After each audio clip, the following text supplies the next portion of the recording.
Video is started. Okay. Alright. Okay. This is Betty Hagan, 65-year-old female. She came in through the ED like late last night in a motor vehicle crash. She has a confirmed left femur and hip break and has a surgery consult on ORIF, hopefully later today. She came back to her room from CT and the doctor hasn't read the results yet. She had a couple hospitalizations for depression and anxiety. She takes CBD gummies at home, says she likes them a little bit more and they're a lot cheaper. I've talked to the doctor to see if they can put an order in for her to stay in the hospital. Her overall health is good, save for the suicidal ideations overnight. She's full code, ANO times 4, moves all extremities except for that left leg. She can wiggle her toes and feel touch though. She has normal breath sounds, regular rhythm, strong pulses on all extremities. Pulses can be found on dorsal pedal. Bowel sounds in all 4 quadrants. Her abdomen is soft and tender. She's NPO, obviously, and she does have mouth swabs in her room if she needs them. She uses the bedpan when she needs to. A couple of bruises are on her left side. No lacerations though. She has a 16 gauge in her right AC. Her last vitals were 132/76. 88 was her heart rate. Respirations was 18. O2 is 97% on room air, and she doesn't have a fever. Pain in her left leg, 5 out of 10, she said. And there should be pain meds available now. And her husband's been contacted regarding the crash and hospitalization. He's out of state, but should be here tomorrow, and he knows about her anxiety. And Betty knows the trip and his drive back, so she's really anxious. So, Awesome. Alright, thank you so much. Yeah. Alrighty, Betty, my name's Hallie. I'm going to be your nurse for today. I'm just going to do a quick assessment on you real quick. How are you feeling? Okay, I'm a little nervous about the surgery. I've never had a broken bone before. Never Understandably. been through anything like this. Yeah, surgery is always a fun time, and then therapeutic communication as you're doing the assessment, and everything should pull up normal vitals wise, and then again full body I want my assessment. husband to be here. I wish he was here. I'm gonna say he'll be here soon. So, and at this point,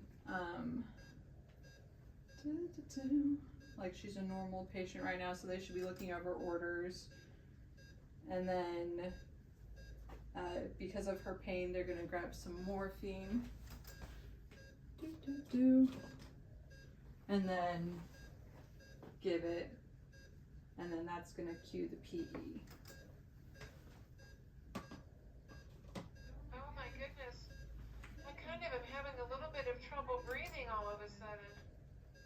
Okay, and then, so the vital signs will start changing, and hopefully with that, they're gonna raise the head of the bed,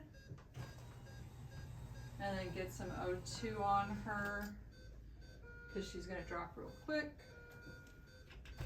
Let's look it up. Oh my goodness. What's happening? Oh no, I can't breathe. Oh my goodness, I'm sweaty and clammy and lightheaded. Something's wrong, is that I'm gonna die, aren't I? I'm gonna die.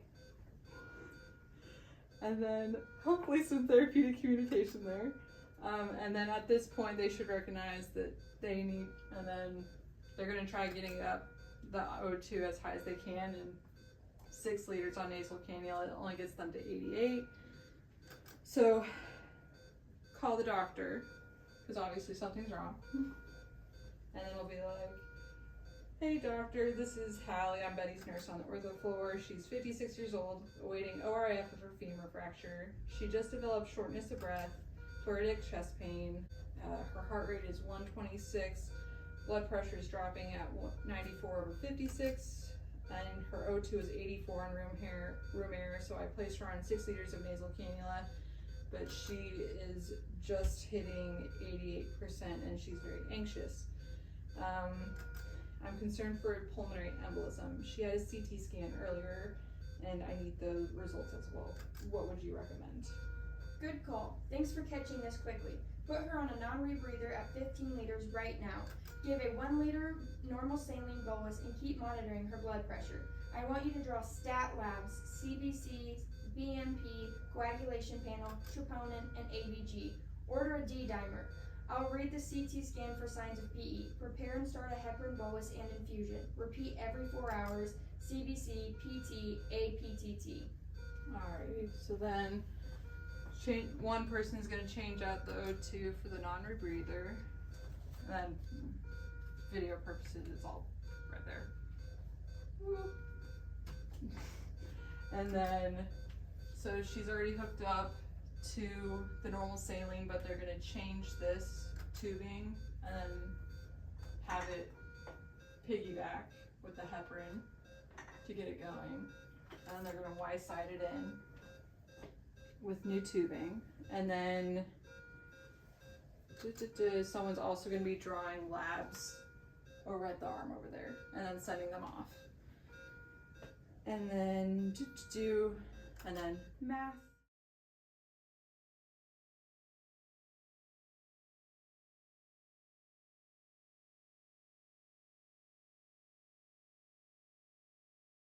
I'll get that up there. And then the lab changes, you'll see white blood cells. I'll also put the lab changes on there.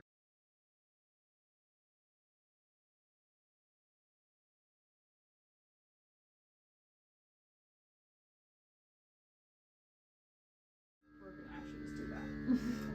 And then at this point, 4 hours have passed, letting the heparin settle in. And this is when we change Oh my to goodness. DC. Why is there blood in my mouth? And why is there blood on my IV? I'm bleeding. It feels like I'm bleeding all over the place. And I feel very weak and lightheaded and dizzy. What's happening? Alrighty, and at that point, they should notice the vital signs changing. It should be at 140, blood pressure dropping despite the fluid bolus, respiration's going up, O2 going down. And then they should see the physical signs with the oozing, the petechiae on the arm, and then we say this, ecchymosis, mottled cyanotic lower extremities, and then doctor call saying, hey doctor, this is Hallie calling about Betty Hagen on ortho. She's 56 years old with a PE on heparin. And this is confirmed by the CT scan. I have it linked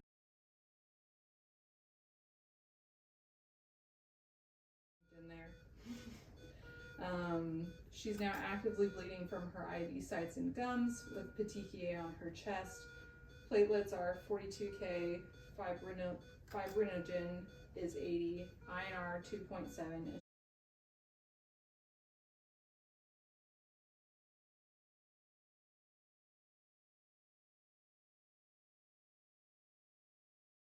She's hypotensive at 78/42 on heparin. I'm very concerned that she's in DIC.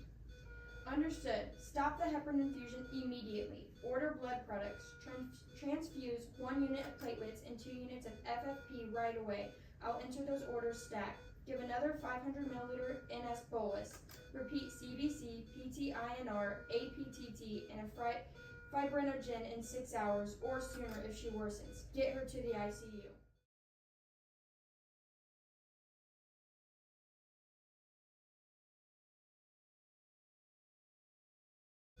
So at this point, the only thing we'd be able to do is to stop the heparin and then make the call to the ICU nurse and get her transferred. So we're imagining that the room is clean and ready for her to go. And then you're going to give a report with what you got at this point. And this is Betty Hagen, 56, coming from ortho. She was admitted after a motor vehicle crash with a left femur fracture, awaiting ORIF. She's now critically unstable with a PE on heparin that has progressed to DIC. Currently, her heart rate is 140, blood pressure 78/42 despite the fluids, respiration is 32, SpO2 on 82% on a non-rebreather, and a temperature of 102.2. She's bleeding from her IV sites and gums, has petechiae and ecchymosis, and is only responding weakly to pain. She was stable and alert earlier today, ×4. Anxious about surgery, but otherwise fine. About 4 hours ago. She developed acute shortness of breath and chest pain. A PE was suspected. Started on O2 and fluids with a heparin infusion per protocol. Then the PE was confirmed with the CT scan and is now worse, and her coagulation is worsening, with her platelets dropping from 220K to 42K, fibrinogen 80, INR 2.7, PT 25, APTT 65, and then her ABGs came back showing mixed acidosis with a PaO2 of 50. She's mottled and cyanotic, altered, let me fix that, and actively bleeding. Orders are to stop heparin, which I've done. I have not transfused 1 unit of platelets, or ordered is 1 unit of platelets and 2 units of fresh frozen plasma, and then to give another 500 of saline bolus, and then repeat CBCs and coags in 6 hours. She'll need full ICU level support and ongoing hemodynamic monitoring. Awesome. The end.